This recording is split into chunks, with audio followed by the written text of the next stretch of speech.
At the beginning.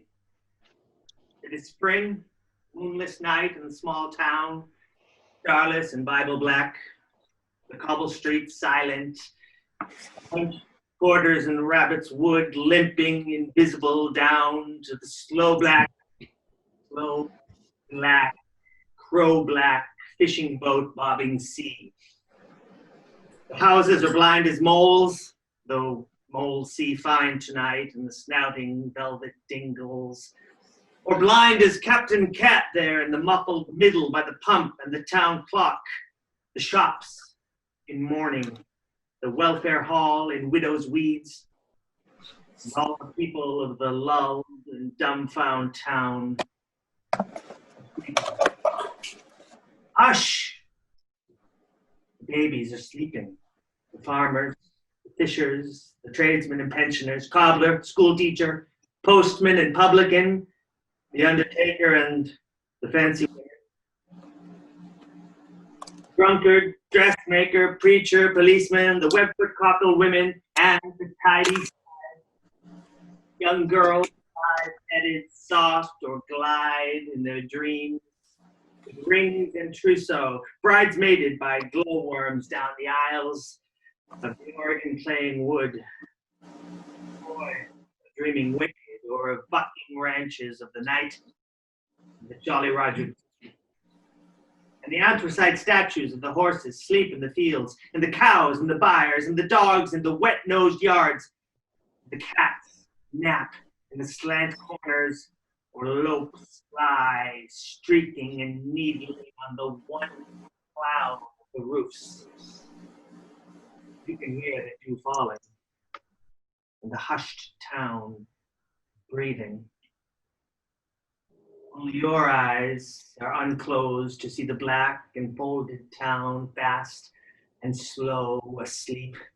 And you alone can hear the invisible star fall, the darkest before dawn, minutely gray stir of the black dab-filled sea, where the Arethusa, the curlew, and the skylark, Zanzibar, Rhiannon, the rover, the cormorant, and the star of Wales tilt and ride. Listen, it is night, moving in the streets.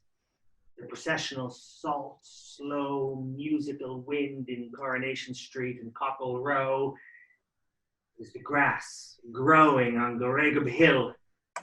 Dewfall, starfall, the birds in Milkwood. Listen, it is night. It's squat chapel, clean in bonnet and brooch and bombazine black, butterfly choker and bootlace bow, coughing like nanny goats, sucking mintoes, 40 winking, hallelujah! Night in the foreale. In Aki Milkman's loft, like a mouse with gloves, in Dye Bread's bakery, flying like black flour.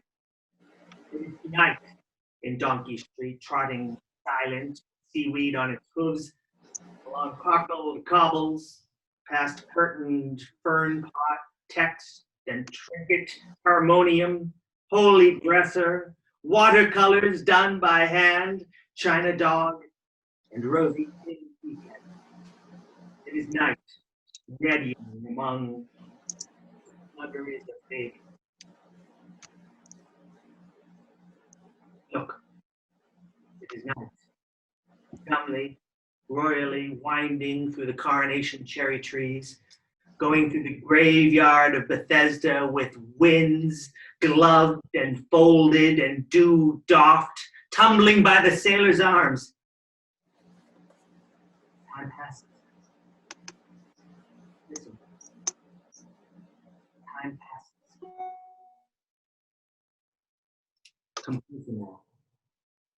Only you can hear the houses sleeping in the streets in the slow, salt and silent black bandaged night. Only you can see in the blinded bedrooms the combs and petticoats over the chairs, the jugs and basins, the glasses of tea. Thou shalt not on the wall. The yellowing dicky bird watching pictures of the dead.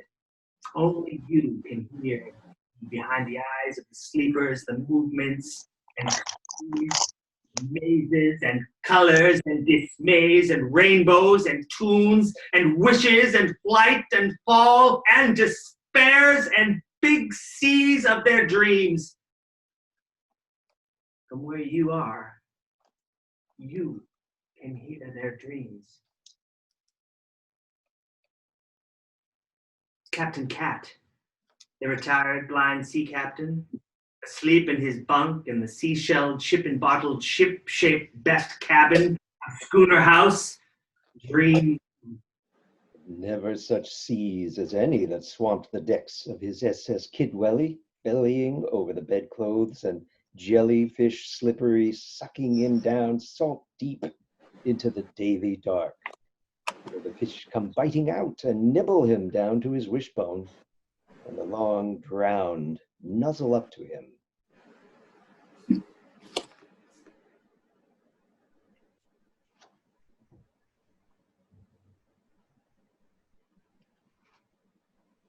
Remember You're me? Dancing Williams.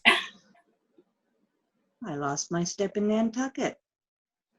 Do you see me, Captain? The white bone talking. I'm Tom Fred, the donkeyman. We shared the same girl once. Her name was Mrs. Probert. Rosie Probert, 33 Duck Lane. Come on up, boys. I'm dead. Hold me, Captain. I'm Jonah Jarvis. Come to a bad end. Very enjoyable. Alfred Pomeroy Jones, sea lawyer, born in Mumbles, sung like a linnet, crowned you with a flagon, tattooed with mermaids, thirst like a dredger, died of blisters. Well, as your ear hole is. Curly Bevan. Tell my auntie it was me pawned the Ormolu clock. Aye, aye, Curly. Tell my missus, no, I never. I never done what she said. I never. Yes, they did. And who brings coconuts and shawls and parrots to my Gwen now? How's it above? Is there rum and laverbread? Bosoms and robins. Concertinas. Ebenezer's bell? Fighting and onions? And sparrows and daisies? Tillers in a jam jar. Buttermilk and whippets. Rockabye baby? Wishing on the line. Washing on the line. And old girls in the snug? How's the tenors in Dowley? Who milks the cows in Maze Gwyn? When she smiles, is there dimples? What's the smell of parsley? Oh, my dead dears. Where you are, you can hear in Cockle Row in the spring moonless night, Miss Price, dressmaker, and sweet shopkeeper dream of Her lover, tall as the town clock tower, Samson's syrup gold maned, whacking, thighed, and piping hot, thunderbolt based, and barnacle breasted, layling up the cockles with his eyes like blow lamps, and stooping low over her lonely, loving, hot water bottled body. My Vonnie Price. Mr. Mog Edwards. I am a draper mad with love. I love you more than all the flanet and calico, candlestick, dimity, crash and merino, tesor, cretonne, crapon, muslin, other things I can pronounce, poplin, ticking and twill in the whole cloth hall of the world. To take you away to my emporium on the hill, where the change hums on wires. Throw away your little bedrocks and your Welsh wool knitted jacket. I will warm this sheets like an electric toaster. I will lie by your side like the Sunday roast. I will knit you a wallet of forget-me-not blue for the money to be comfy. I will warm your heart by the fire so that you can slip it under your vest when the shop is closed. Oh, my Vonnie, my Vonnie. Before the mice gnawed your bottom drawer, will you say? Yes, Mog, Yes, Mog. Yes, yes, yes. Ah, and all the bells of the tills the town shall ring for our wedding.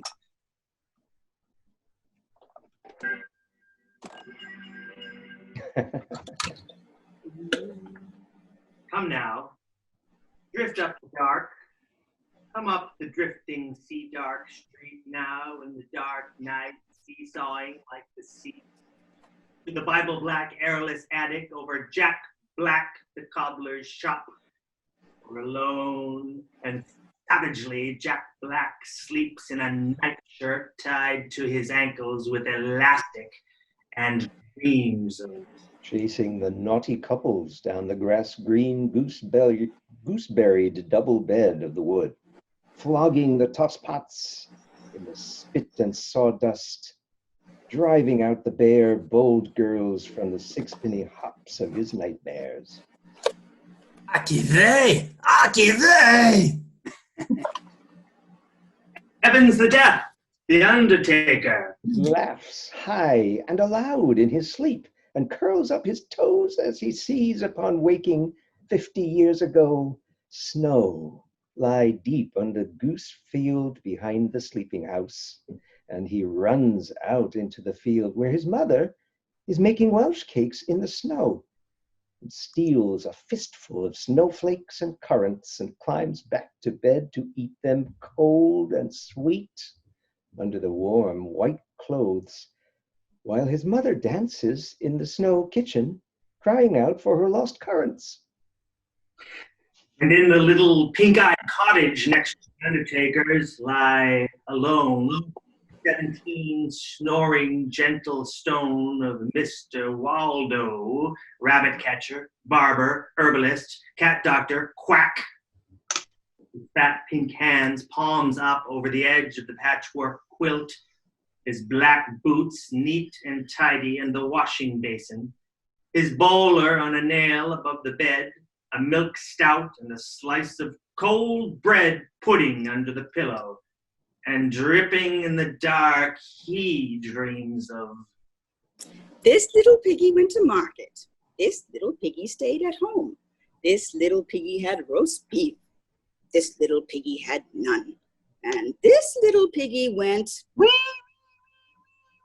all the way home to Waldo! Waldo! Yes, Blodwin, love? Oh, what'll the neighbors say? What'll the neighbors? Oh, poor Mrs. Waldo. what she puts up with She never should have married. if she didn't have to. Same as her mother. There's a husband for you. Ugh, bad as his father. And you know where he ended, Up in the asylum. crying for his mom. Ugh, every Saturday. He hasn't got a leg And carrying on? with that Mrs. B.T. Morris. Up in the quarry. And seeing her baby, Ah, it's got his nose. it makes my heart bleed. What will he do for drink? He sold the pianola, And her sewing machine. falling in the gutter, Walking to the lamppost. using language. Singing in the W. Poor Mrs. Waldo. Oh, Waldo! Waldo! Hush, love, hush. I'm widower Waldo now. Waldo! Waldo! Yes, our mum. Oh, what'll the neighbors say? What'll the neighbors? Black as a chimney, Ringing doorbells. breaking windows, Making mud pies. stealing currants, Ah, chalking words. saw him in the bushes, Playing McCheans. send him to bed without any supper, Give him cenopaws. Lock him in the dark. off to the reformatory, Off to the reformatory. learn him with a a slipper on his BTM. Waldo! Waldo, what are you doing with our Maddie? Give us a kiss, Matty Richards. give us a penny then. I only got a half a penny. Lips is a penny. Will you take this woman, Mattie Richards? Effie, Lucy Prothero. Lil the glue pot. Mrs. Flusher. Bloden Bowen. To be your awful wedded wife. No, no, no! Well, now, your iceberg white, holily laundered crinoline nightgown under virtuous polar sheets in her spruced and scoured dust-defying bedroom in trig and trim bay view, a house for paying guests at the top of the town, Mrs. Ogmore Pritchard, widow, twice, Mr. Ogmore, linoleum retired, and Mr. Pritchard, failed bookmaker, who, maddened by besaming, swabbing, and scrubbing, the voice of the vacuum cleaner and the fume of polish, ironically swallowed disinfectant, fidgets in her rinsed sleep, wakes in a dream, and nudges in the ribs dead Mr. Ogmore, dead Mr. Pritchard, ghostly on either side. Mr. Ogmore, Mr. Pritchard, it's time to inhale your balsam. Oh, Mrs. Ogmore. Oh, Mrs. Pritchard. Soon it will be time to get up. Tell me your tasks in order. I must put my pajamas in the drawer marked pajamas. I must take my cold bath, which is good for me. I must wear my flannel band to ward off sciatica. I must dress behind the curtain and put on my apron. I must blow my nose In the garden, if you please. in a piece of tissue paper, which I then afterwards burn. I must take my salts, which are nature's friend. I must boil the drinking water because of germs. I must take my herb tea, which is free from tannin. Have a charcoal biscuit, which is good for me. I may smoke one pipe of asthma mixture. In the woodshed, if you please. And dust the parlor and spray the canary. I must put on rubber gloves and search the peak for fleas. I must dust the blinds and then I must raise them. And before you let the sun in, mind, it wipes its shoes. In Butcher Banon's, Gossamer Banon, daughter, school teacher, dreaming deep, dainty, uttering comic of children's letters in a slaughterhouse that has chintz curtains and a three-piece suite, and finds, with no surprise, a small, rough, ready man with a bushy tail, winking in a paper carrier. At last, my love. Flies Gossamer Banon, and the bushy tail wags rude and ginger. Help!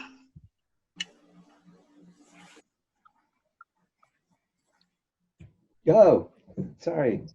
I was enjoying it so much. Help! Cries Organ Morgan, the organist, in his dream. There's perturbation and music in Coronation Street. All the spouses are honking like geese, and the babies are singing opera. P.C. at Tellerice has got his truncheon out and is playing cadenzas by the pump. The cows from Sunday Meadow ring like reindeer, and on the roof of Handel Villa see the women's welfare hoofing bloomered in the moon. At the sea end of town, Mr. and Mrs. Floyd, the cocklers, are sleeping as quiet as death, side by wrinkled side, toothless, salt and brown, like two old kippers in a box. And high above, in Salt Lake Farm, Mr. Utah Watkins counts all night the white-faced sheep as they leap the fences on the hill, smiling and knitting and bleating just like Mrs. Utah Watkins. 34, 35, 36, 49, 89. Knit one, slip one, knit two together, pass the slip stitch over. Aukie Milkman, drowned asleep in Cockle Street, is emptying his churns into the Deery River. Regardless of expense. weeping like a funeral. Cherry Owen next door lifts a tankard to his lips, but nothing flows out of it. He shakes the tankard. It turns into a fish. He drinks the fish. He sees Clarice lumps out of bed, dead to the dark and still foghorning, and drags out his helmet from under the bed. But deep in the backyard lockup of his sleep, a mean voice murmurs, You'll be sorry for this in the morning. and he heave-hoes back to bed. His helmet swashes in the dark. Willy-nilly, postman, asleep up street, walks 14 miles to deliver the post as he does every day of the night, and rat-a-tats hard and sharp on Mrs. Willy-nilly. Don't spank me, please, teacher. Whimpers his wife at his side, but every night of her married life, she has been late for school. Sinbad sailors over the tap room of the Sailor's Arms, hugs his damp pillow.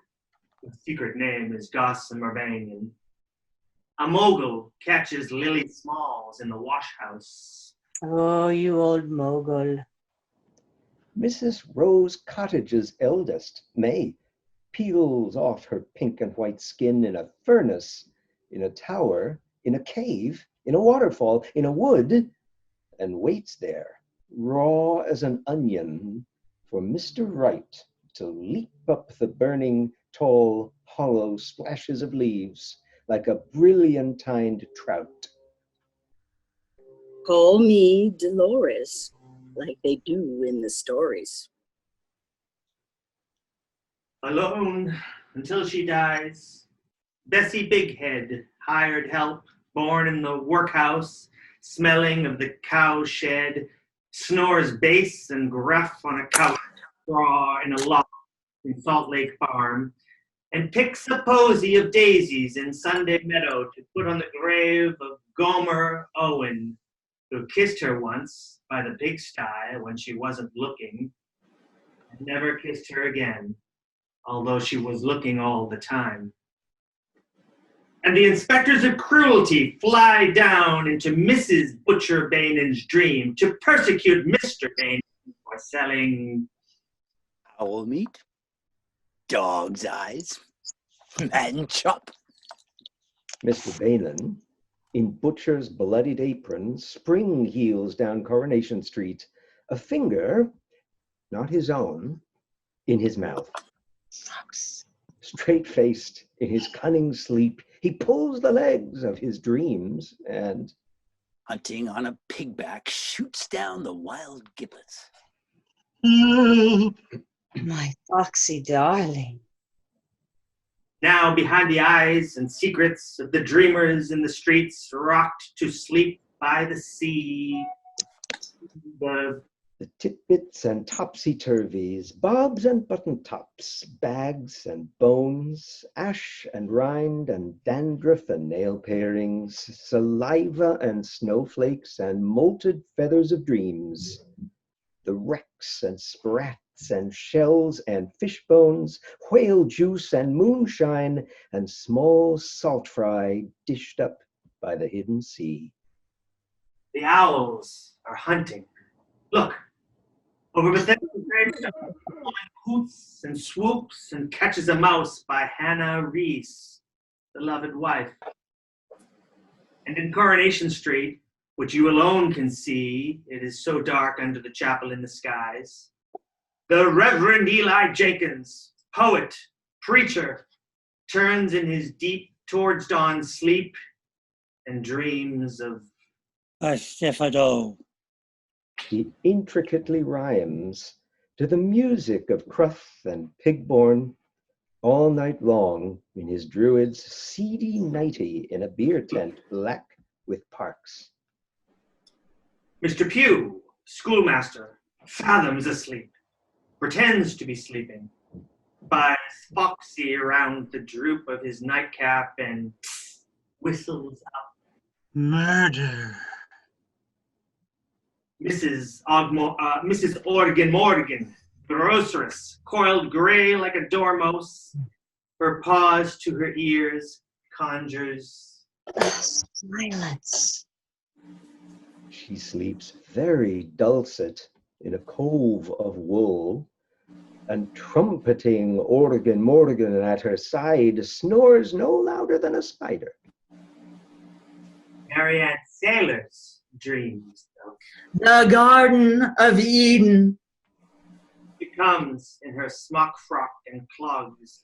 Away from the cool, scrubbed, cobbled kitchen, with the Sunday school pictures on the whitewashed wall, and the farmer's almanac hung above the settle, and the sides of bacon on the ceiling hooks, and goes down the cockle-shell paths of that apple pie kitchen garden, ducking under Jippo's clothes pegs, catching her apron on the blackcurrant bushes, past bean rows and onion bed, and tomatoes ripening on the wall, toward the old man playing the harmonium in the orchard, and sits down on the grass at his side, and shells the green peas that grow up through the lap of her frock that brushes the dew.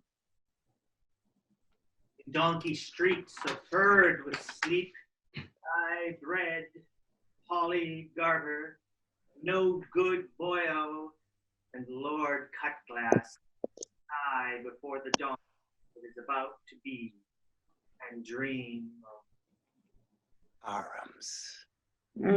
Babies. Nothing.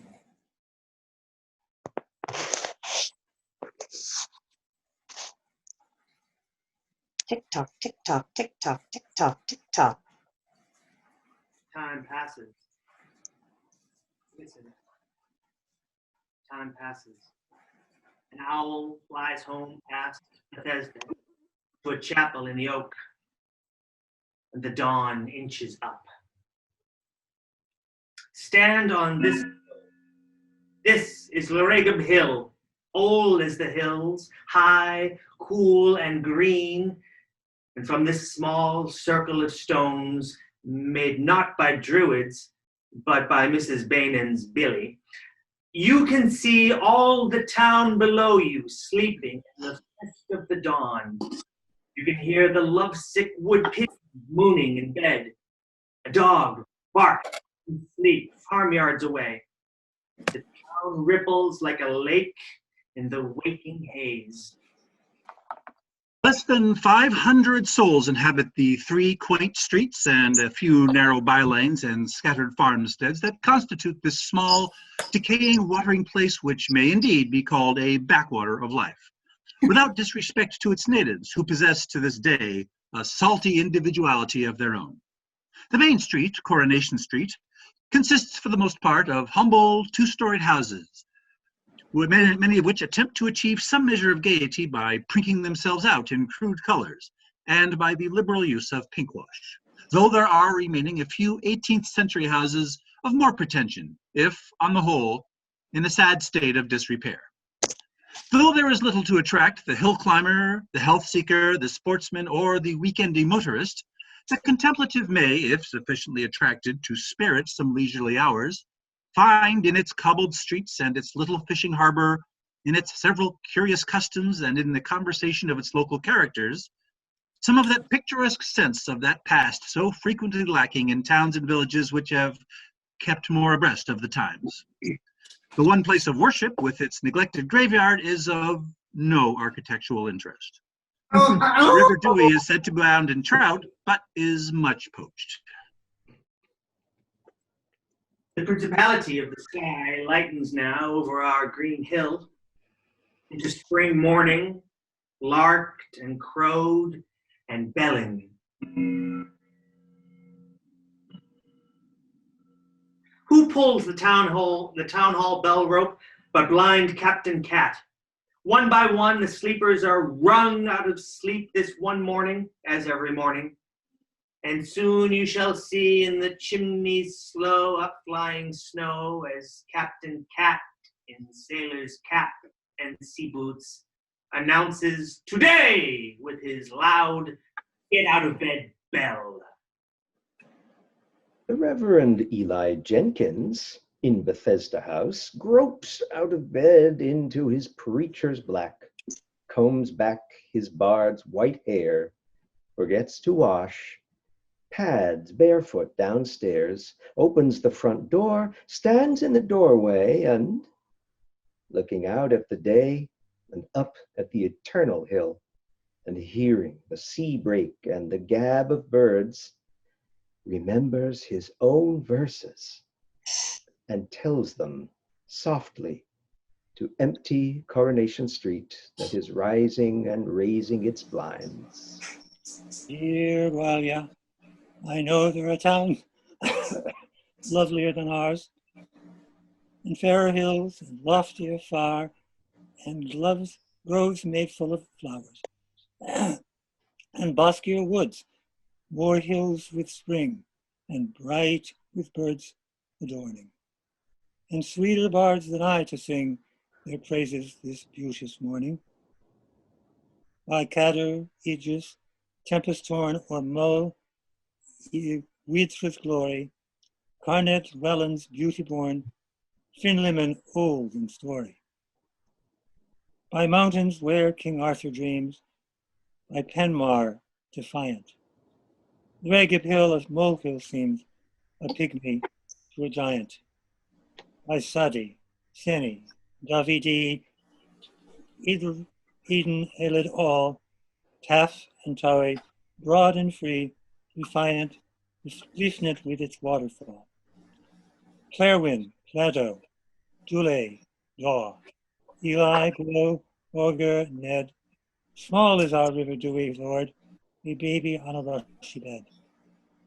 By Carrick Cohen, Kennan, King of Time, our heaven head is only a bit of stone with seafood spread, where God came to be lonely. A tiny dingle is Milkwood, a golden grove neath Ganga, and let me choose, and oh, I should love all my life, and longer to stroll among our trees, and play in Goosegad Glen, and walk down, and hear the dewy sing all day, and never, never leave the town. The Reverend Jenkins closes the front door. The morning service is over.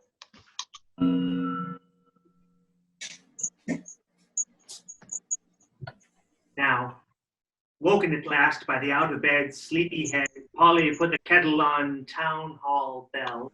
Lily Smalls, Mrs. Bainen's treasure, comes downstairs from a dream of royalty, who all night long went larking with her, full of soft and Milkwood dark, and puts the kettle on the Primus ring in Mrs. Bainen's kitchen, and looks at herself in Mrs. Bainen's shaving glass over the and sees. Oh, there's a face. Where'd you get that hair from? Got it from the old tomcat. Oh, give it back then, love. There's a perm. Oh, where'd you get that nose from, Lily? Got it from my father, silly. You got it on upside down. There's a conch. Look at your complexion. Oh, no, you look. Needs a little makeup. Needs a veil. That's what you think. Oh, there's a glamour. Where'd you get that smile, Lil? Never you mind, girl. Nobody loves you. That's what you think. Well, who is it loves you? Shan't tell. Come on, Lily. Cross your heart, then. Cross my heart. And very softly, her lips almost touching her reflection, she breathes the name and clouds the shaving glass. Lily, Yes, Mom. where's my tea, girl? Where do you think? In the cat box. Coming, Mom. Mr. Pugh, in the schoolhouse opposite, takes up the morning tea to Mrs. Pugh, and whispers on the stairs. Here's your arsenic, dear, and your weed killer biscuit. I've throttled the parakeet. I've spat in all the vases. I put cheese in all the mouse holes. Here's your nice tea, dear. Too much sugar. You haven't tasted it yet, dear. Too much milk, then.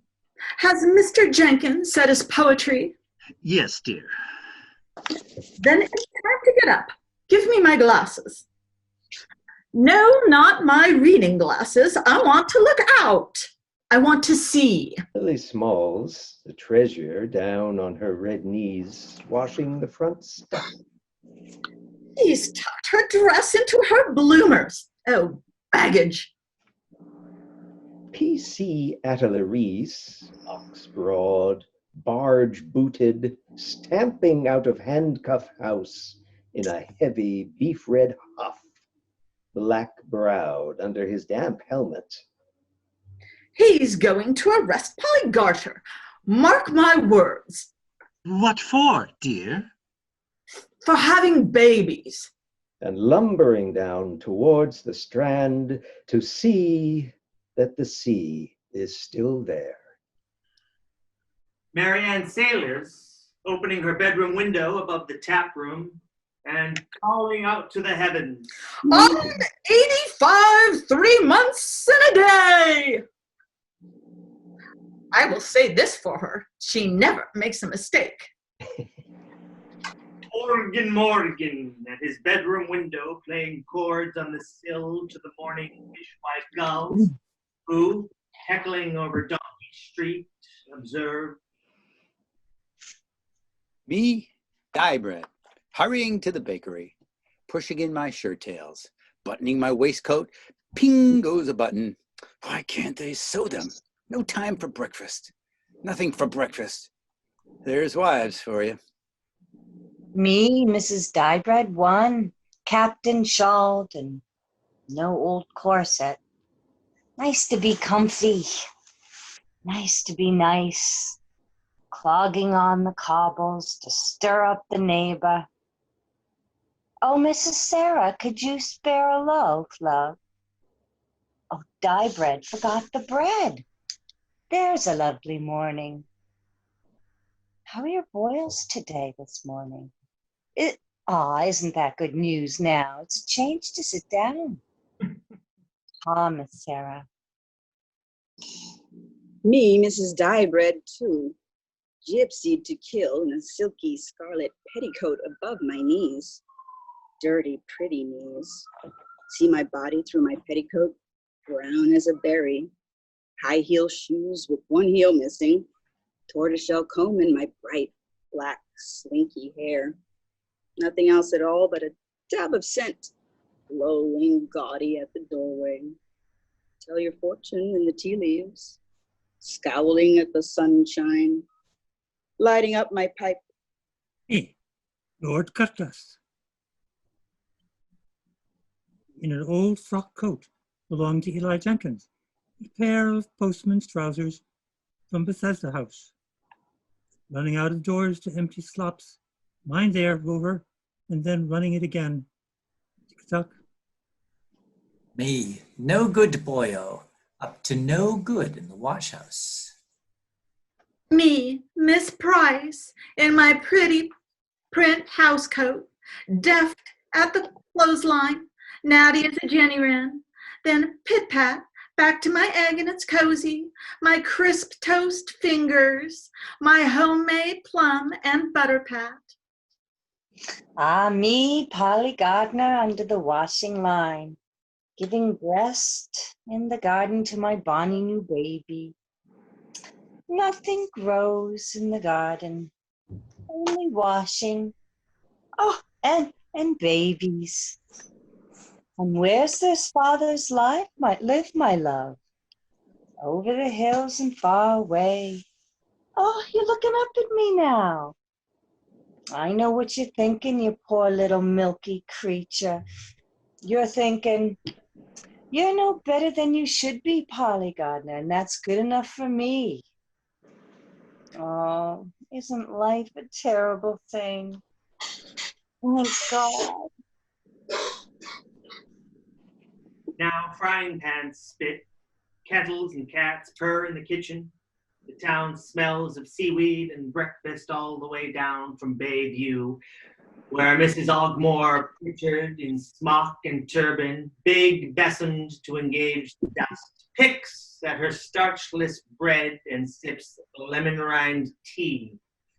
The bottom cottage, where Mr. Waldo in bowler and bib gobbles his bubble and sweet, hippers and swigs from the sauce bottle, and Marianne Sailors. Praises the Lord who made porridge. Mr. Pugh. Remembers ground glass as he juggles his omelette. Mrs. Pugh. Nags the salt cellar.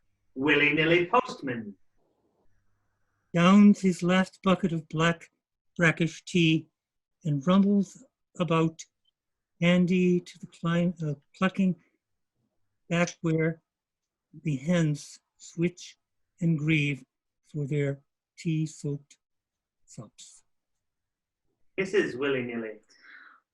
Full of tea to her double-chinned brim broods and bubbles over her coven of kettles on the hissing hot range, always ready to steam open the mail. The Reverend Eli Jenkins. Finds a rhyme and dips his pen in his cocoa. Lord Cutglass and his Campers from clock to clock, a bunch of clock keys in one hand, a fish head in the other. Captain Cat and his galley. Blind and fine-fingered savors his fish fry. Mr. and Cherry Owen in their Donkey Street room that is bedroom, parlor, kitchen, and scullery sit down to last night's supper of onions boiled in their overcoats and broth of spuds and bacon rind and leeks and bones. See that smudge on the wall by the picture of Auntie Blossom? That's where you threw the sago. You only missed me by an inch. I always miss Aunt Blossom too. Remember last night, in you reeled, my boy, as drunk as a deacon with a big wet bucket and a fish frail full of stout, and you looked at me and you said, God has come home, you said, and then over the bucket you went, and sprawling and bawling, and the floor was all flagons and eels. Was I wounded? And then you took off your trousers and you said, does anybody want to fight? Oh, you old baboon. Give me a kiss. And then you sang Bread of Heaven, tenor and bass. I always sing Bread of Heaven. And then you did a little dance on the table. Did? Drop dead. And then what did I do? Then you cried like a baby, and you said you were a poor, drunk orphan with nowhere to go but the grave. And what did I do next, my dear? Then you danced on the table all over again and said you were King Solomon Owen, and I was your Mrs. Sheba. And then? And then I got you into bed, and you snored all night like a brewery.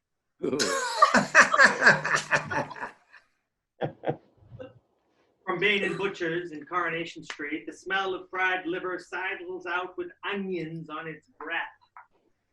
Listen. In the dark breakfast room behind the shop, Mr. and Mrs. Bainin, waited upon by their treasure, enjoy, between bites, their every morning hullabaloo. And Mrs. Bainin, grizzly dish, tablecloth, She likes the liver, Ben. She ought to do, Bess. It's her brother's. Oh, did you hear that, Lily? Yes, Mom. We're eating pusscat. Yes, Mom. Oh, you cat butcher. Oh, it was doctored, mind. What's that got to do with it? Well, yesterday we had a mole. Oh, Lily, Lily. Monday otter, Tuesday shrews. Go on, Mrs. Bagnon. He's the biggest liar in town. Don't you dare say that about Mr. Bainan. Everybody knows it, Mum. Mr. Bainan never tells a lie. Do you, Ben? No, Bess. And now I'm going to go after the corgis with my little cleaver. Oh, Lily, Lily. Up the street in Sailor's Arms, Sinbad Sailors, grandson of Marianne Sailors, draws a pint in the sunlit bar. The ship's clock in the bar say 11:30. 11:30 is opening time. The hands of the clock have stayed still at 11:30 for 50 years. It is always opening time in the Sailor's Arms. Here's to me, Sinbad.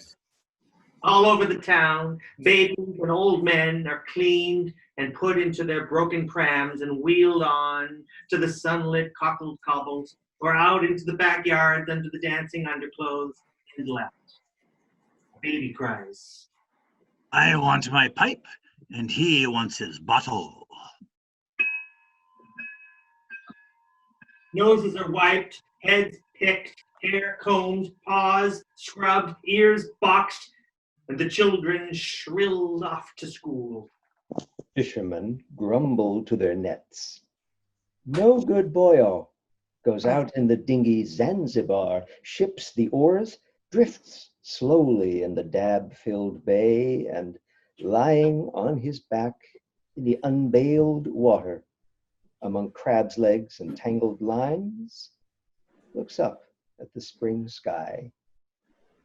I don't know who's up there, and I don't care. He turns his head and looks up at Loragab Hill and sees among green lathered trees white houses of the strewn away farms, where farm boys whistle, dogs shout, cows low, but all too far away for him or you to hear. And in the town, the shops squeak open. Mr. Edwards, in butterfly collar and straw hat, at the doorway of Manchester House, measures with his eye the dawdlers by for striped flannel shirts and shrouds and flowery blouses, and bellows to himself in the darkness behind his eye. Oh, I love Miss Price. Syrup is sold in the post office. A car drives to market full of fowls and a farmer. Milk churns stand at Coronation Corner like short silver policemen. And sitting at the open window of Schooner House, blind Captain Cat hears all the morning of the town. Maggie Richards, Ricky Rees, Tony Powell, our Sal, Little Darwin, Billy Swansea with the dog's voice, one of Mr. Waldo's, Nasty Humphrey, Jackie with the sniff. Where's Dickie's Albie? And the boys from Taipant.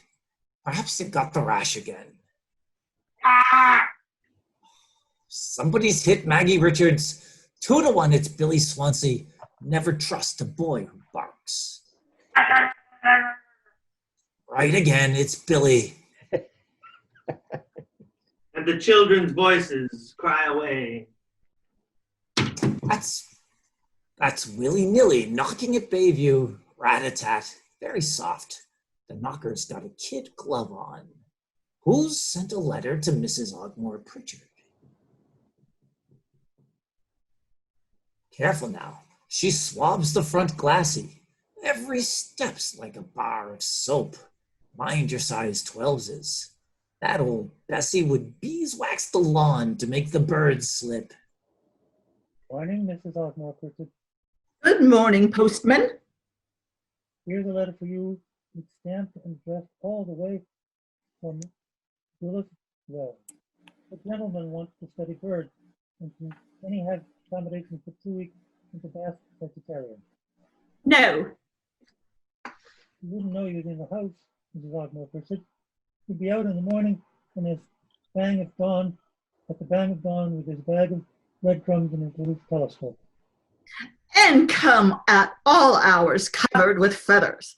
I don't want persons in my nice clean home breathing all over the chairs My heart, he won't breathe.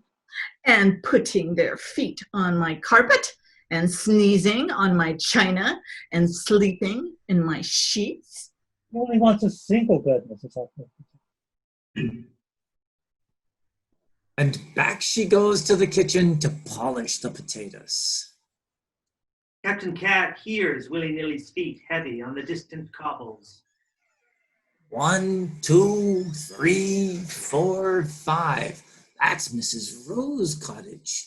What's today? Today she gets the letter from her sister in Gorsla. How's the twins' teeth? He's stopping at schoolhouse.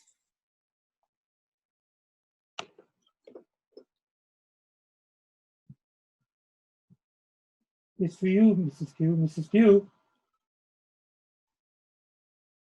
It's me? Oh, it's Willy-Nilly. Morning, Mrs. Pugh. No, I said it's for Mrs. Pugh, Mrs. Pugh. Give me the parcel. Very poisonous.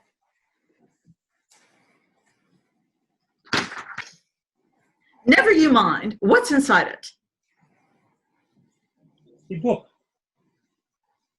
called Lives of the Great Poisoners. That's Manchester House. Morning, Mr. Edwards. Very small news. Mrs. Edmore Pritchard won't have birds in the house. And Mr. Blue's bought a book on how to do in Mrs. Blue. Have you got a letter from her? Miss Price loves you with all her heart. Smelling of lavender today. She's down to the last of the elderflower wine. With the pinch jam flaring up, and she's knitting roses on the doilies. Last week she sold 3 jars of boiled sweets, proud of humbug, half a box of jelly babies, and 6 colored photos of the ragged. Yours forever, then 21 extras. Oh, Willy-Nilly, she's a ruby. Here's my letter. Put it in her hands now. Mr. Waldo, hurrying to the sailor's arms. Pint of stout with an egg in it. There's a letter for him. Another paternity summons, Mr. Waldo. The quick footsteps hurry on along the cobbles and up 3 steps to the sailor's arms. Quick, Sinbad, pint of stout and no egg in. People are moving now up and down the cobbled street. All the women are out this morning in the sun. You can tell it's spring. There goes Mrs. Cherry. You can tell her by her trotters. Off she trots, new as a daisy. Who's that talking by the pump? Mrs. Floyd and Boyo talking flatfish. What can you talk about flatfish? That's Mrs. Diebread 1, waltzing up the street like a jelly. Every time she shakes, it slap, slap, slap. Who's that? Mrs. Butcher Benyon with her pet black cat. It follows her everywhere, meow and all. There goes Mrs. 23. Important. The sun gets up and goes down on her dewlap. When she shuts her eyes, it's night. High heels now. In the morning, too. Mrs. Rose Cottage's eldest, May. 17 and never been kissed. Oh, oh. Going young and milking under my window to the field with the nanny goats. She reminds me all the way. Can't hear what the women are gabbing around the pump. Same as ever. Who's having a baby? Who's blacked whose eye? Seen Polly Garter giving her belly an airing? There should be a law. Seen Mrs. Benyon's new mauve jumper? It's her old gray jumper dyed. Who's dead? Who's dying? There's a lovely day. Oh, the cost of snowflakes. Morgan's at it early. You can tell it's spring. And he hears the noise of milk cans. Hawking milkman on his round. I will say this, his milk's as fresh as the dew. Half dew it is. Snuffle on, Aki, watering the town. Somebody's coming. Now the voices around the pump can see somebody coming. Hush, there's a hush. You can tell by the noise of the hush. It's Polly Garter. Hello, Polly. Who's there? Me, love. That's Polly Garter. Hello, Polly, my love. Can you hear the dumb goose hiss of the wives as they huddle and peck or flounces a waddle away? Who cuddled you when? Which of their gandering hubbies moaned in Milkwood for your naughty mothering arms and body like a wardrobe, love? Scrub the floors of the wardrobe welfare hall for the Mothers' Union social dance, where one mother won't wiggle her roly-poly bum or pat her fat little buttery feet in that wedding-ringed holy tonight, though the waltzing breadwinners snatched from the cozy smoke of the sailors' arms will grizzle and mope. Too late, cock, too late.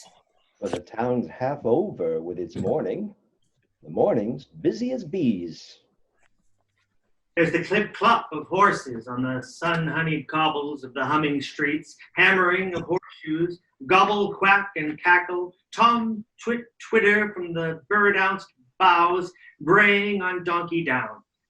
Bread is baking, pigs are grunting, chop goes the butcher, milk churns bell, tills ring, sheep cough, dogs shout, saws sing.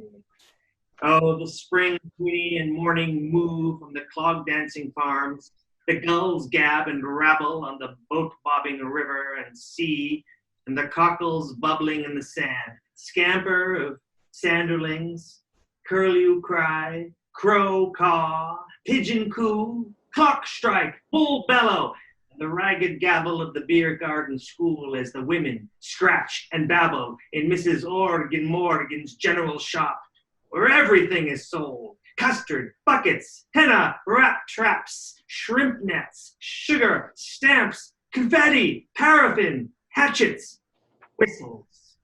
Mrs. Ogmore Pritchard La-di-da. got a man in Bulloth Wells.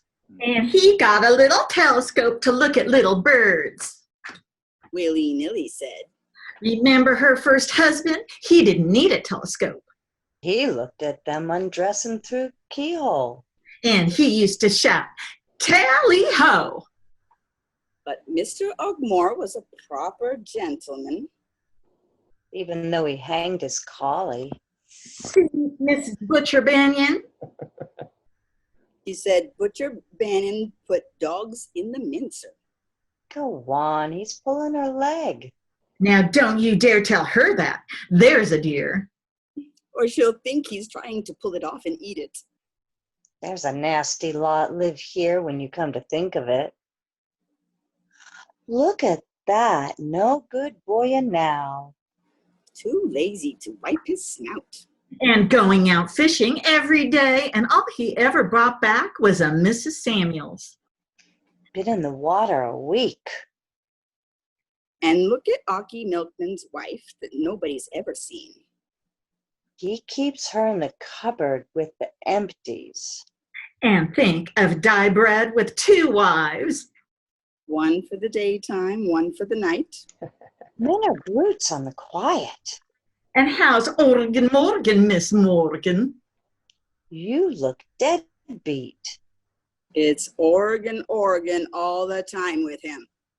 Up every night until midnight playing the organ.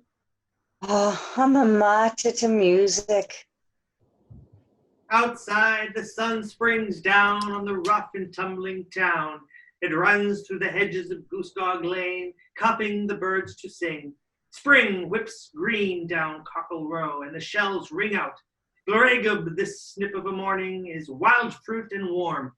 The streets, fields, sands, and waters springing in the young sun. Evans the Deaf presses hard with black gloves on the coffin of his breast in case his heart jumps out. Where's your dignity? Lie down. Spring stirs Gossamer Bainen's schoolmistress like a spoon. What can I do? I'll never be refined if I twitch. Spring this strong morning foams in a flame on Jack Black as he cobbles a high-heeled shoe for Mrs. Diebread too, the gypsy, but he hammers it sternly out. There is no leg belonging to the foot that belongs to this shoe.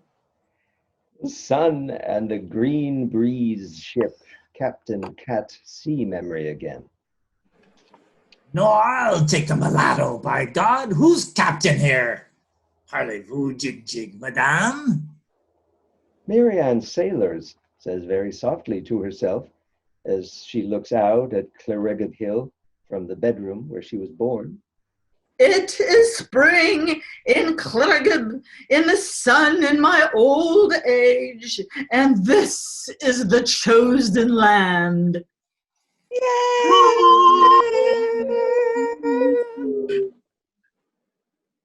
And in willy-nilly the postman's dark and sizzling damp tea-coated misty pygmy kitchen, where the spitting cat kettles throb and hop on the range, Mrs. Willy-nilly steams open Mr. Mogg Edwards' letter to Miss Mifanwy Price and reads it aloud to Willy-nilly by the squint of the spring sun through the one sealed window running with tears, while the draggled hens at the back row, at the back door, whimper, nibble fur the licorice black.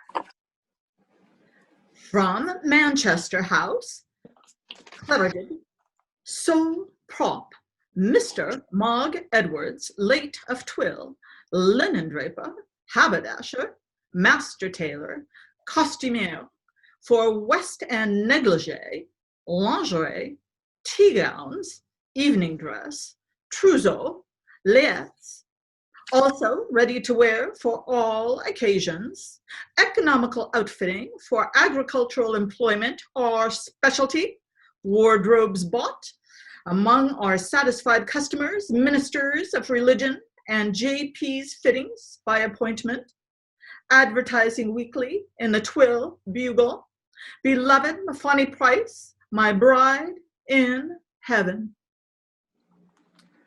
I love you until death do us part, and then we shall be together for ever and ever. A new parcel of ribbons has come from Carmarthen today, all the colors in the rainbow. I wish I could tie a ribbon in your hair, a white one, but it cannot be. I dreamed last night you were all dripping, I dreamed just that you were all dripping wet. And you sat on my lap as the Reverend Jenkins went down the street. I see you've got a mermaid in your lap, he said, and he lifted his hat. He's a proper Christian, you know. Let's see, he's not like Cherry Owen, who said you should have thrown her back, he said. Business is very poorly. Polly Garter brought two garters with roses, but she never got stockings, so what is the use, I say? Mr. Waddle tried to sell me a woman's nightie outsize, he said. He found it, and we know where. I sold a packet of pins to Sinbad sailors to pick his teeth. If this goes on, I shall be in the workhouse. My heart is in your bosom, and yours is in mine. God be with you always, Mifanwy Price, and keep you lovely for me in his heavenly mansion. I must stop now and remain your eternal Mogg Edwards. There's a little message with a rubber stamp. Shop at Mogg's. And willy-nilly rumbling jockeys up again to the three-seated shack called the House of Commons in the back. Meet and sees springshine. Herring gulls heckling down to the harbor where the fishermen spit and prop the morning up and eye the fishy sea smooth to the sea's end as it lulls in blue. Green and gold money, tobacco, tinned salmon, hats with feathers, pots of fish paste, warmth for the winter to be, weave and leap in it rich and slippery in the flash and shapes of fishes through the cold sea streets. But with blue, lazy eyes, fishermen gaze at that milkmaid whispering water, with no rock or ripple, as though it blew great guns and serpents and typhooned the town. We're rough for fishing today. And they thank God and gob at a gull for luck, and moss slow and silent make their way uphill from the still, still sea towards the sailor's arms, as the children And scamper rough and singing out of school into the draggle-tail yard. And Captain Cat at his window says soft to himself the words of their song. Johnny Crack and Flossie Snail kept their baby in a milking pail. Flossie Snail and Johnny Crack, one would pull it out and one would put it back. Oh, it's my turn now, said Flossie Snail, to take the baby from the milking pail. And it's my turn now, said Johnny Crack, to smack it on the head and put it back. Johnny Crack and Flossie Snail kept their baby in a milking pail. One would put it back and one would pull it out, and all it had to drink was ale and stout, for Johnny Crack and Flossie Snail always used to say that stout and ale was good for a baby in a milking pail.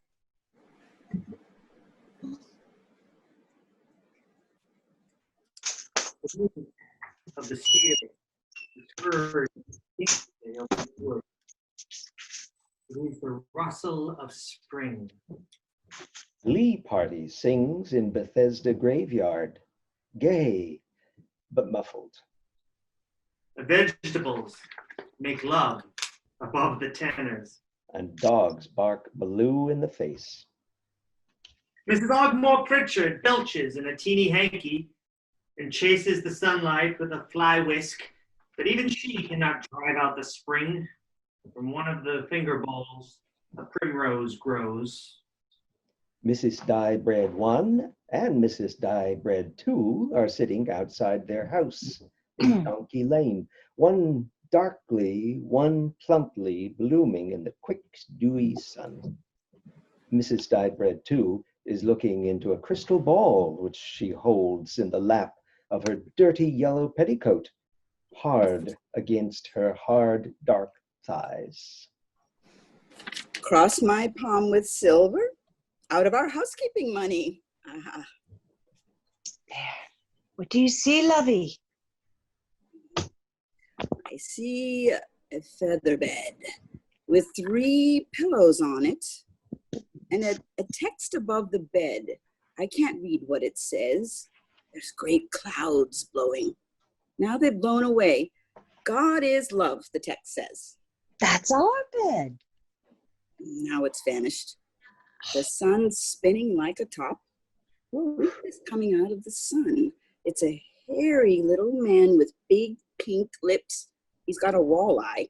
It's Di. It's Di bread. Shh, the feather bed's floating back. The little man's taking his boots off. He's pulling his shirt over his head.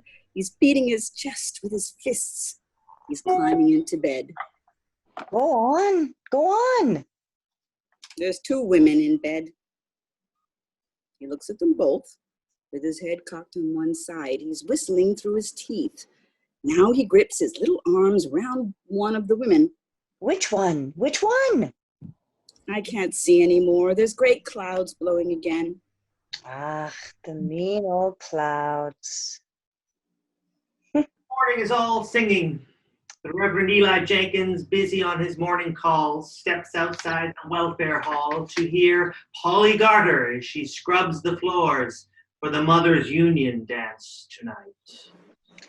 I loved a man whose name was Tom. He was strong as a bear and 2 yards long. I loved a man whose name was Dick. He was big as a barrel and 3 feet thick. And I loved a man whose name was Harry, 6 feet tall and sweet as a cherry. But the one I loved best, awake or asleep, was little Willie Wee, and he's 6 feet deep. Oh, Tom, Dick, and Harry were 3 fine men, and I'll never have such loving again. But little Willie Wee, who took me on his knee, little Willie Wee was the man for me. Now men from every parish round run after me and roll me on the ground. But whenever I love another man back, Johnny from the hill or Sailing Jack, I always think, as they do what they please, of Tom, Dick, and Harry, who were tall as trees. And most I think, when I'm by their side, of little Willie Wee, who drowned and died. Oh, Tom, Dick, and Harry were 3 fine men, and I'll never have such loving again. But little Willie Wee, who took me on his knee, little Willie Weasel was the man for me. Praise the Lord, we are a musical nation. Reverend Jenkins hurries on through the town to visit the sick with jelly and poems. The town's as full as a lovebird's egg, Here goes the Reverend. says Mr. Waldo, as the smoked herring brown window of the unwashed sailor's arm. With his brawly and his odes. Fill 'em up, Sinbad. I'm on the trickle today. The silent fishermen flush down their pints.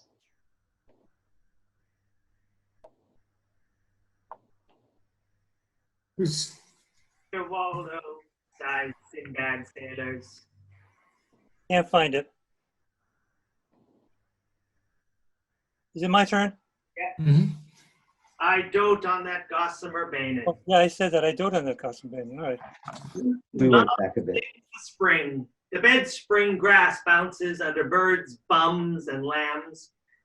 And Gossamer Bainin, school teacher, spoon stirred and quivering, teaches her slubberdigullion class.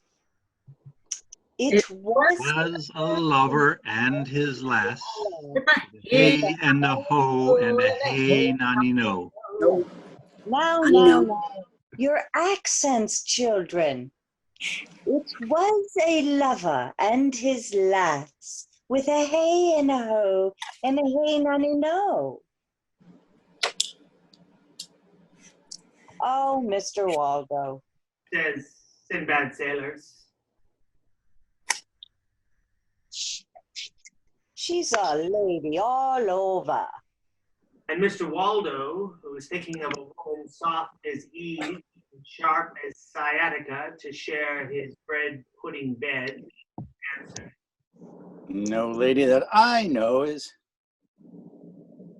If only grandma's died, cross my heart, I'd go down on my knees, Mr. Waldo, and I'd say, Miss Gossamer, I'd say, When The birds do sing, hey ding-a-ding-a-ding.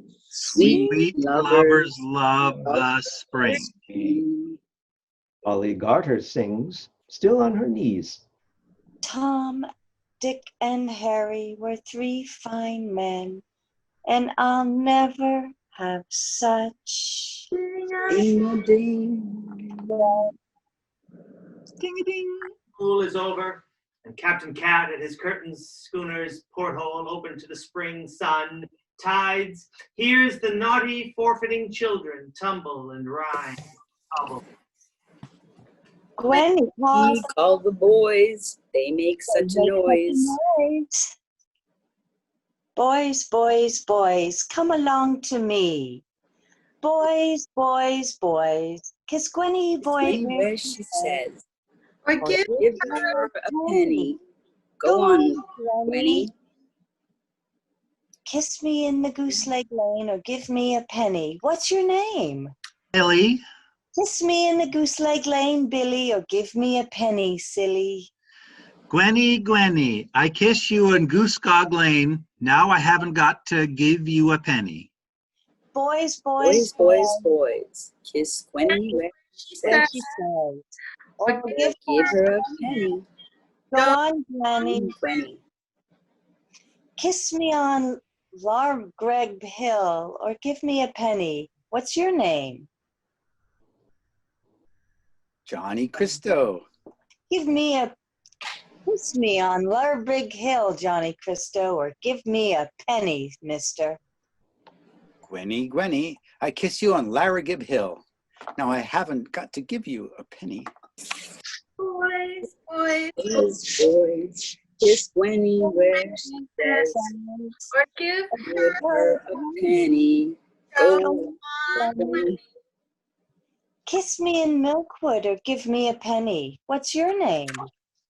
Vicky, Kiss me in Milkwood, Bicky, or give me a penny quickly. Gwenny, I can't kiss you in Milkwood. Gwenny, Why? Why? Because my mother says I mustn't. Cowardly. Give Gwenny a give penny. Gwenny a penny. Give me a penny. I haven't got any. Put him in the river, up to his liver. Quick, dirty Dick, beat him on the bum with a rhubarb stick. Get him. And the shrill girls giggle and master Woohoo. bubbles away downhill with his patched pants falling, and his tear-splashed blush burns all the way as the triumphant bird-like sisters scream with buttons in their claws, and the bully brothers hoot after him his little nickname, and his mother and his father's wickedness with the loose, wild, barefoot women of the hovels of the hills. It all means nothing at all. And howling for his milky mum, for her caul and buttermilk and cow breath and Welsh cakes, and the fat, earth-smelling bed and moonlit kitchen in her arms, he'll never forget as he paddles flying home to the weeping end of the world. Then his tormentors tussle and run to the Cockle Street sweet shop, their pennies sticky as honey, to buy from Miss Bonwit Price, who is cocky and deep as a puff his small round buttocks tight as stoppers big as wens that rainbow as you suck, brandy balls, wine gum, hundreds and thousands, licorice sweet as six, nougat to tug and ribbon out like another red rubbery tongue, gum to glue in girls' pearls, crimson cough drops to spit blood, ice cream cornets, dandelion and burdock, raspberry and cherryade, pop goes the weasel and the wind. Gossamer Bainan high heels out of school. Sun hums down through the cotton flowers of her dress into the bell of her heart, and buzzes in the honey there, and couches and kisses, lazy, loving, and boozed in her red-berried breast. Eyes run from the trees and windows of the street, steaming gossamer, and strip her to the nipples and the bees. She blazes naked past the sailor's arms, the only woman on the diatomed earth. Sinbad sailor's places on her thighs, still dew-damp from the first man-growing cockcrow garden, his reverent goat-bearded hands. I don't care if he is common. She whispers to her salad day deep self. I want to gobble him up. I don't care if he does drop his stitches. She tells the stripped and mother of the world, big-beamed and eve-hipped spring of herself. So long as he's all cucumber and hooves. Sinbad Sailors watches her go by, demure and proud and schoolmarm in her crisp-flowered dress and sun-defying hat, with never a look or lilt or wriggle, the butcher's unmelting ice maiden daughters veiled forever from the hungry hug of his eyes. Oh, Gossamer, why are you so proud? He grieves to his Guinness. Oh, beautiful, beautiful Gossamer Bee. I wish that you were for me. I wish you were not so educated. She feels his goat beard tickle her in the middle of the world like a tuft of wiry fire. And she turns in a terror of delight away from his whips and whiskery conflagration and sits down in the kitchen to a plate heaped high with chips and the kidneys of lambs. In the blind-drawn dark dining room of schoolhouse, dusty and echoing as a dining room in a vault, Mr. and Mrs. Pugh are silent over gray, cold cottage pie. Mr. Pugh reads as he forks the shroud meat in from Lives of the Great Poisoners. He has bound a plain brown paper cover around the book. Slyly, between slow mouthfuls, he side-spies up at Mrs. Pugh, poisons her with his eyes, then goes on reading. He underlines certain passages and smiles in secret. Persons with manners do not read at table, Says Mrs. Pugh. She swallows a digestive tablet as big as a horse pill, washing it down with clouded pea soup water.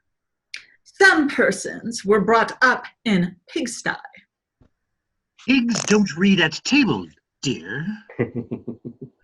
Bitterly she flicks dust from the broken cruet. It settles on the pie in the thin gnat rain. Pigs can't read, my dear. I know one that can.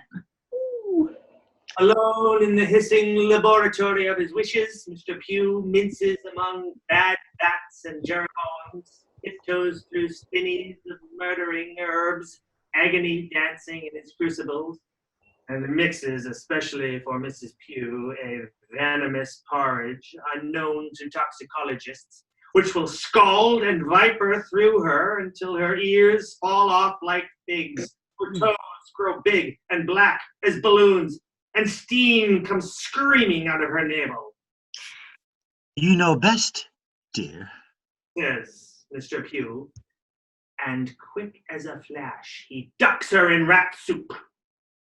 What's that book by your trough, Mr. Pugh? It's a theological work, my dear. Lives of the Great Saints. Mrs. Pugh smiles. An icicle forms in the cold air of the dining vault. I saw you talking to a saint this morning. Saint Polly Garter. She was martyred again last night. Mrs. Organ Morgan saw her with Mr. Waldo. And when they saw me, they pretended that they were looking for nests. Said Mrs. Organ Morgan to her husband with her mouth full of fish as a pelican's. But don't you go nesting in long combinations, I said to myself, like Mr. Waldo was wearing, and your dress nearly over your head like Polly Gardner's. Oh, they didn't fool me. One big bird gulp and the flounder's gone. She licks her lips and goes stabbing again. And when you think of all those babies she's got, then all I can say is she'd better give up bird nesting. That's all I can say. It isn't right kind of hobby at all for a woman that can't say no, even to midgets. Remember Bob Spit? He wasn't any bigger than a baby, and he gave her 2. But they're 2 nice boys. I will say that. Fred Spit and Arthur. Sometimes I like Fred best, and sometimes I like Arthur. Who do you like best, Organ? Oh, Bach, without any doubt. Bach every time for me. Organ, Morgan, you haven't been listening to a word I said. It's Organ all the time with you. And she bursts into tears. Here's a small flatfish and pelicans it whole. And then Palestrina. Says Organ Morgan.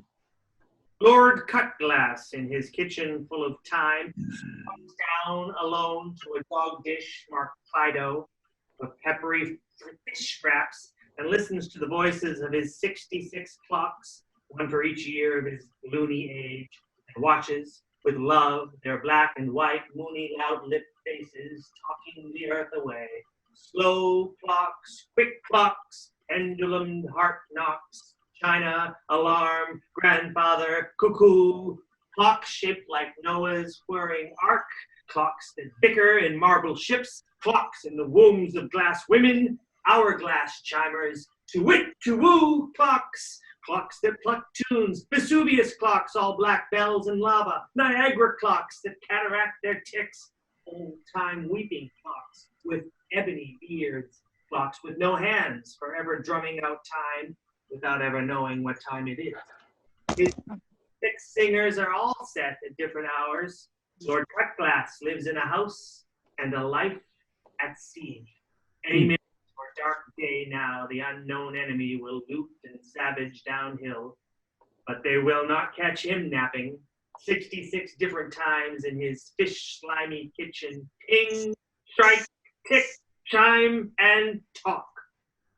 The lust and lilt and lather and emerald breeze and crackle of the bird praise and body of spring with its breast full of rivering May milk means to that lordly fish-head nibbler nothing but another nearness to the tribes and navies of the last black day, who will sear and pillage down Armageddon Hill to his double-locked, rusty-shuttered, tick-tock, dust-scrabbled shack at the bottom of the town that has fallen head over bells in love.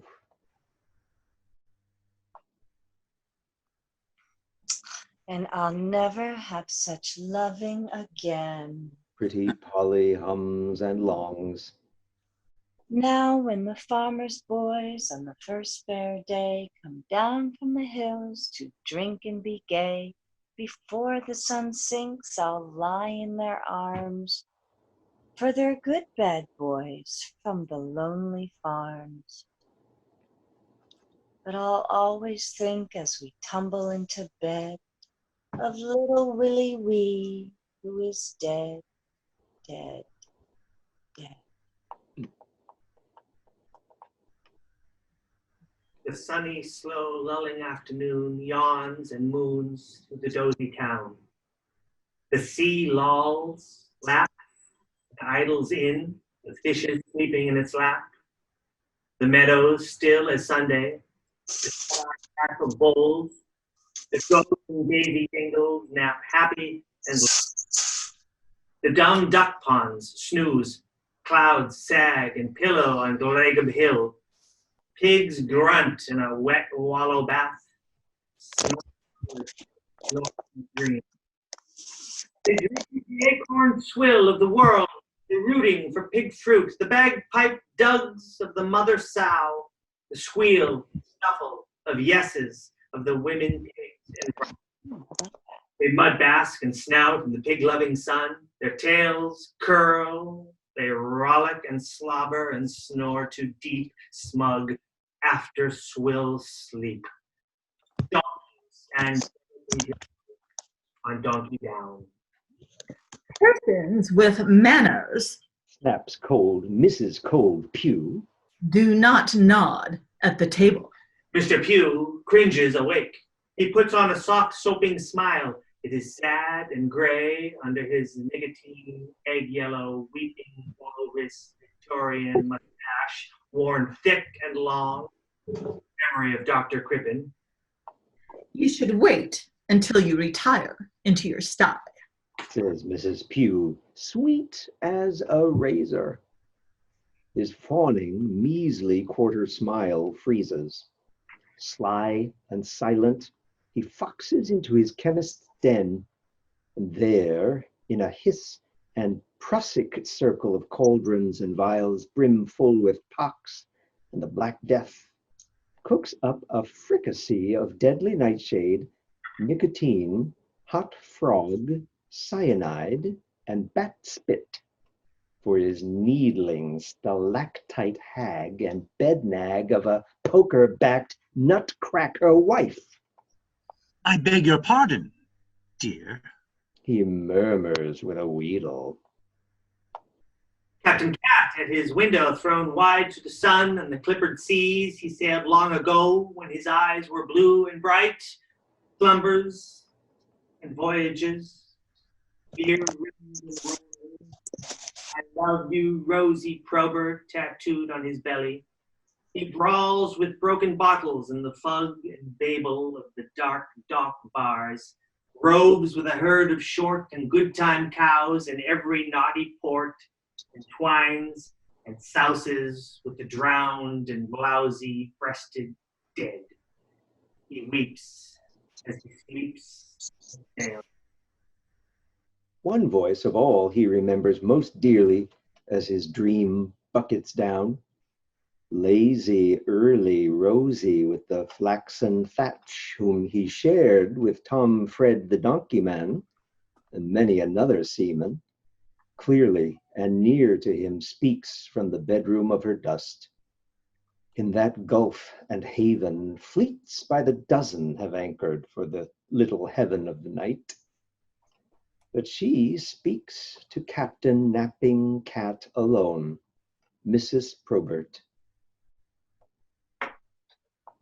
From Duck Lane, Jack, quack twice and ask for Rosie. Is the one love of his sea life that was sardined with women. What seas did you see, Tomcat, Tomcat, in your sailoring days, long, long ago? What sea beasts were in the wavery green when you were my master?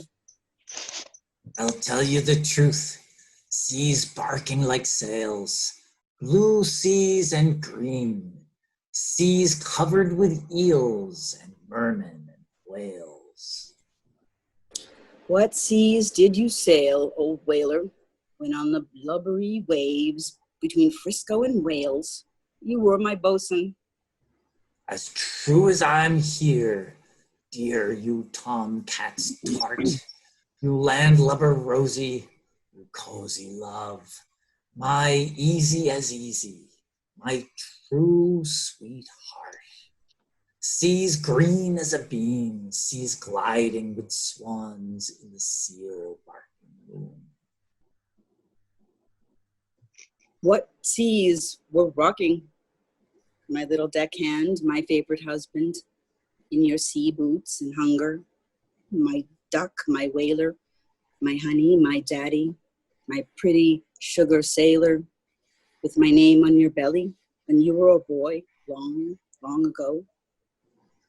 Tell you no lies, the only sea I saw was the seesaw sea, with you riding on it.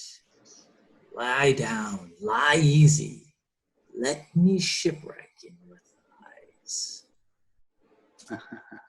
Knock twice, Jack, at the door of my grave and ask for Rosie. Rosie Probert. Remember her, she is forgetting.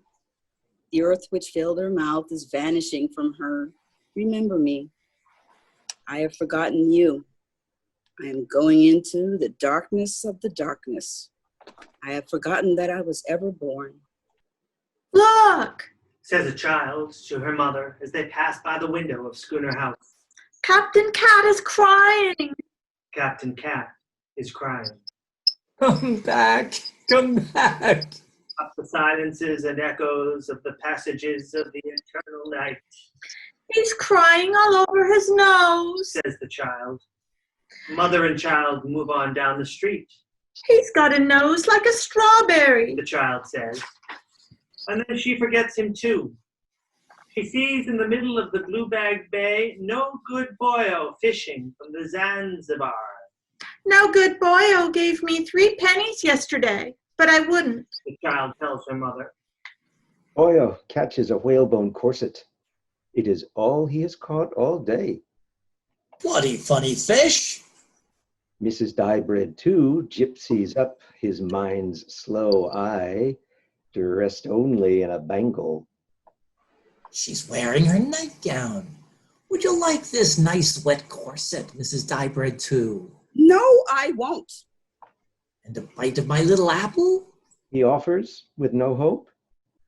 She shakes her brass nightgown, and he chases her out of his mind. And when he comes gusting back there in the bloodshot center of his eye, A geisha girl grins and bows in a kimono of rice. Want to be good, boyo, but nobody will let me. She sighs as she rides politely. The land fades, the sea flocks silently away, and through the warm white cloud where he lies, silky, tingling, uneasy Eastern music undoes him in a Japanese minute.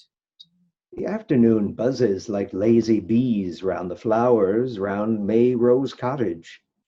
Nearly asleep in the field of nanny goats who hum and gently butt the sun, she blows love on a puffball.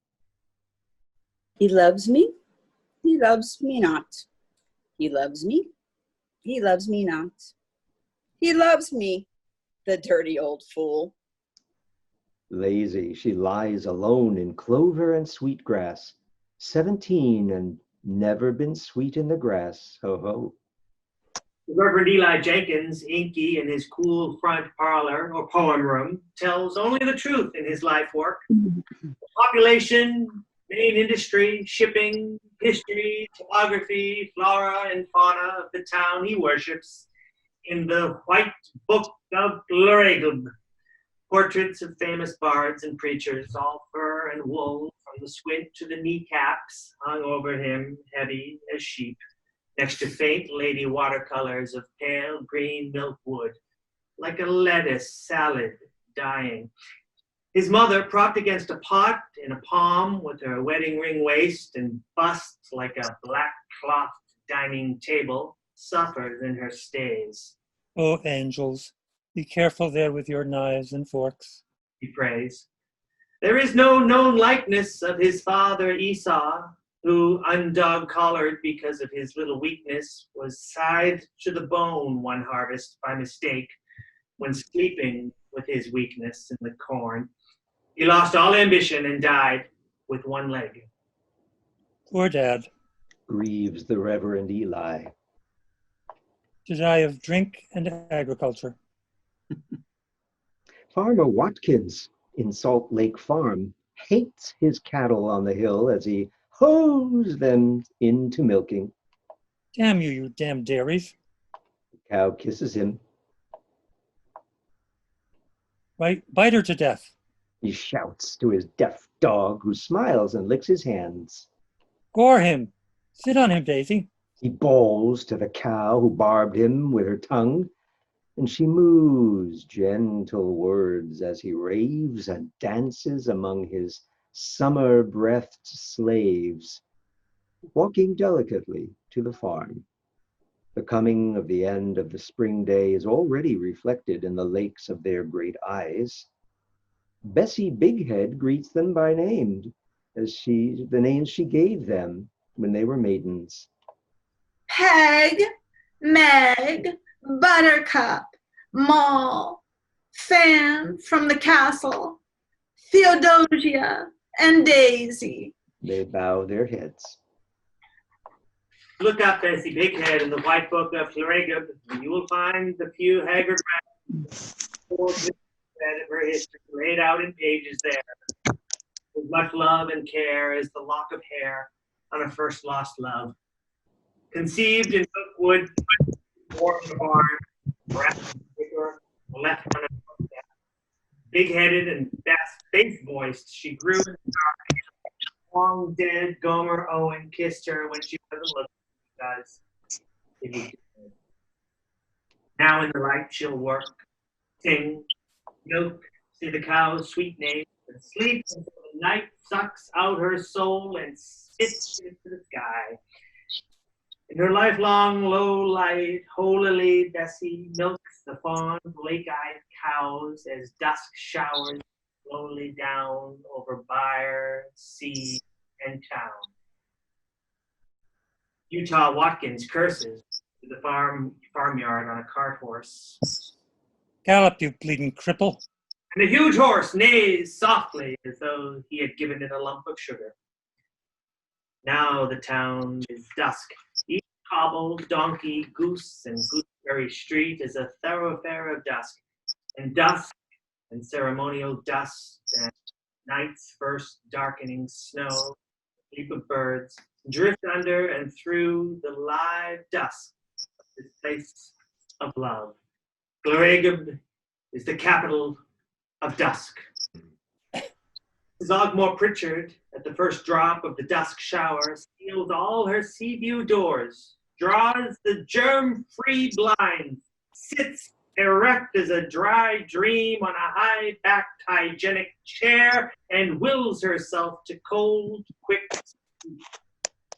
Once and twice, Mr. Ogmore and Mr. Pritchard, who all dead day long have been gossiping like ghosts in the woodshed, planning the loveless destruction of their glass widow, reluctantly sigh and sidle into her clean house. You first, Mr. Ogmore. After you, Mr. Pritchard. No, Mr. Ogmore. You widowed her first. And in through the keyhole, with tears where their eyes once were, they ooze and grumble. Husbands! She says in her sleep. There is acid love in her voice for one of the two shambling phantoms. Mr. Ogmore hopes that it is not for him. So does Mr. Pritchard. I love you both. Oh, Mrs. Ogmore. Oh, Mrs. Pritchard. Soon it will be time to go to bed. Tell me your tasks in order. We must take our pajamas from the drawer. Marked pajamas. And then you must take them off. Down in the dusking town, May Rose Cottage, still lying in clover, listens to the nanny goats chew, draws circles of lipstick round her nipples. I'm fast. I'm a bad lot. God will strike me dead. I'm 17. I'll go to hell. She tells the goats. You just wait. I'll sin till I blow up. She lies deep, waiting for the worst to happen. The goats champ and sneer. As the house, the Reverend Jenkins recites to Gloragub Hill his sunset poem.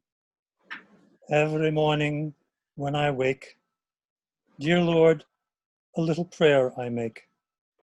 Oh, please to keep thy lovely eye on all poor creatures born to die. And every evening at sundown, I ask a blessing on the town, for whether we last the night or no, I'm sure is always touch and go. We are not wholly bad or good, who live our lives under Milkwood, and thou, I know, wilt be first to see our best side, not our worst. Oh, let us see another day. Bless us all this night, I pray.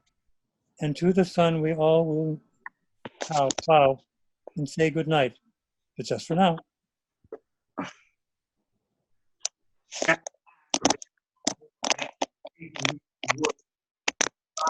Night teeth, closes his eyes, climbs into his religious trousers, their flies sewn up with cobbler's thread, and pads out, torched and Bibled, grimly, joyfully, into the already thinning dusk.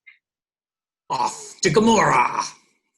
And Lily Smalls is up to no good boil in the wash house. And Cherry Owen, sober as Sunday as he is every day of the week, goes off happy as Saturday to get drunk as a deacon, as he does every night. I always say she's got two husbands. Said Cherry Owen. And drunk I and one sober. And Mrs. Cherry simply says, and ain't I a lucky woman because I love them both.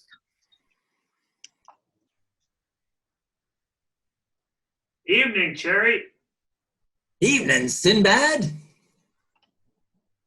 What'll you have? Too much. The sailor's arms is always open.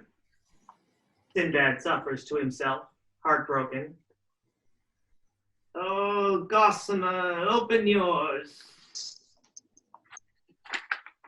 Dusk is drowned forever until tomorrow. It is all at once night now. The windy town is a hill of windows, and from the larruped waves, the lights of the lamps in the windows call back the day and the dead that have run away to sea. All over the calling dark, babies and old men are bribed and lullabied to sleep. Hush-a-bye, baby, the Sandman is coming. Rock-a-bye, Grandpa, in the treetop. When a wind blows, the cradle will rock. When a bough breaks, the cradle will fall. Down will come Grandpa, whispers and growl. Or their daughters cover up the old unwinking men like parrots in their little dark in the lit and bustling young kitchen corners. All night long they watch, beady-eyed, the long night through in case death catches them asleep. Unmarried girls, alone in their privately bridal bedrooms, powder and curl for the dance of the world. They make, in front of their looking glasses, haughty or come-hithering faces for the young men in the street outside, at the lamp-lit leaning corners, who wait in the all-at-once wind to wove and whistle. The drinkers in the sailors' arms drink to the failure of the dance. Down with the waltzing and the skipping! Dancing isn't natural.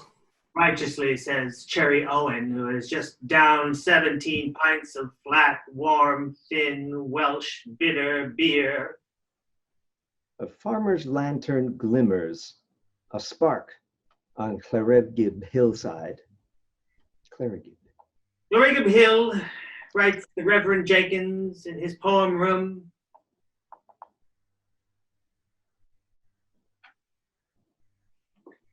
Claregib Hill, that mystic tumulus, the memorial of peoples that dwelt in the region of Claregib before the Celts left the land of summer, where the old wizards made themselves a wife out of flowers. Mr. Waldo, in his corner of the sailor's arms, sings, In Pembroke City, when I was young, I lived by the castle keep. 6 pence a week was my wages for working for the chimbley sweep. 6 cold pennies he gave me, not a farthing more or less. And all the fare I could afford was parsnip, gin, and watercress. I did need a knife and fork on gig me up me chin, to dine on a dish of watercress and a jug of parsnip gin. Did you ever hear a growing boy to live so cruel and cheap, on grub that has me flesh and bones and liquor that makes ye weep? Sweep, sweep, chimbley sweep, I weep through Pembroke City, poor and barefoot in the snow, till a kind young woman took pity. Poor little chimbley sweep, she said, black as the ace of spades. Oh, nobody swept me chimbley since my husband went his ways. Come sweep me chimbley, come sweep me chimbley. She sighed me to with a blush. Come sweep me chimbley, come sweep me chimbley. Brings along your chimney brush. Blind Captain Cat climbs into his bunk. Like a cat, he sees in the dark. Through the voyages of his tears, he sails to see the dead. Dancing Williams. Still dancing. Jonah Jarvis. Still. Only bad skull. Rosie with God, she has forgotten dying. The dead come out in their Sunday best. listen to the night breaking. Morgan goes to chapel to play the organ. He sees Bach lying on a tombstone. Johann Sebastian! Oh? Johann Sebastian, mighty Bach! Oh, Bach. To hell with you. Says Cherry Owen, who is resting on the tombstone on his way home.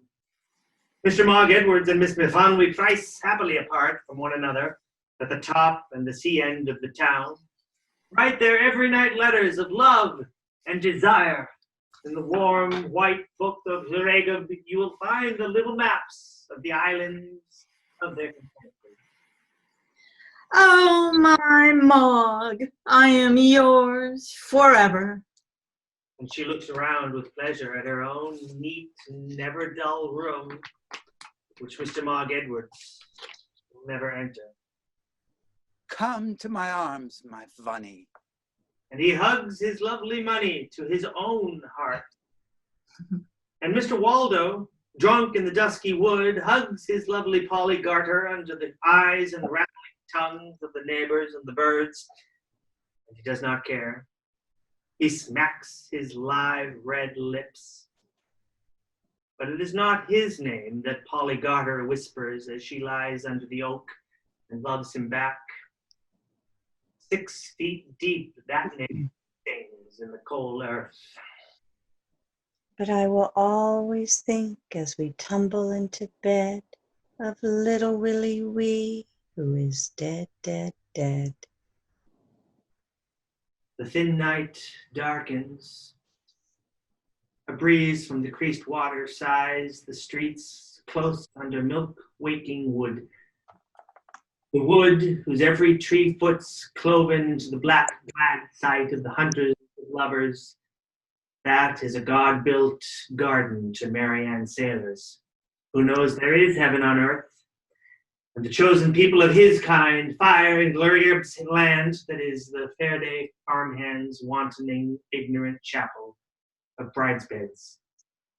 And to the Reverend Eli Jenkins, a green-leaved sermon on the innocence of men, the suddenly wind-shaken wood springs awake for the second dark time this one spring day.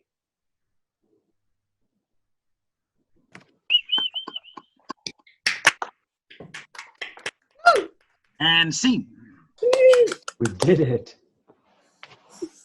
All right, ready for take 2? I'll take a photo and we'll send it to you. We get you. You flipped it in both up.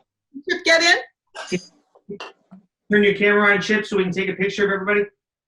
Oh, how to do that? Cast photo. How do I turn my camera on? Oh, he's on a few. Short video. Some way on the phone you can touch. No, isn't it on the computer? Whatever you're using.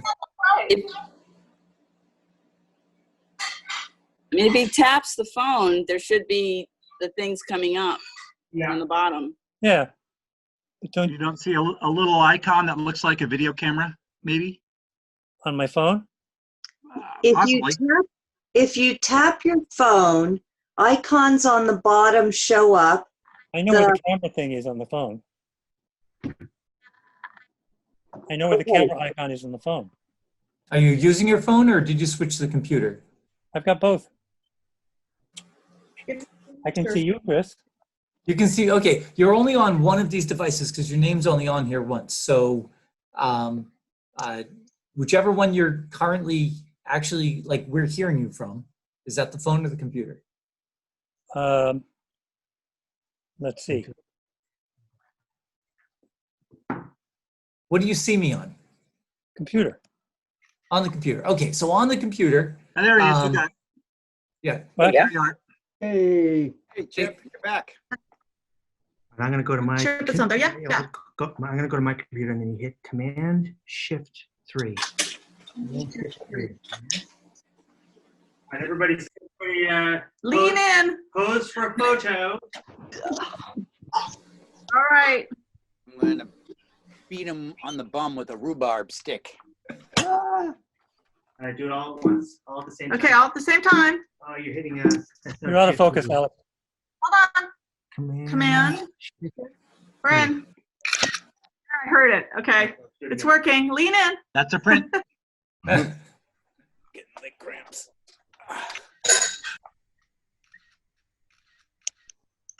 All right. Yay. Excellent. I think I took 7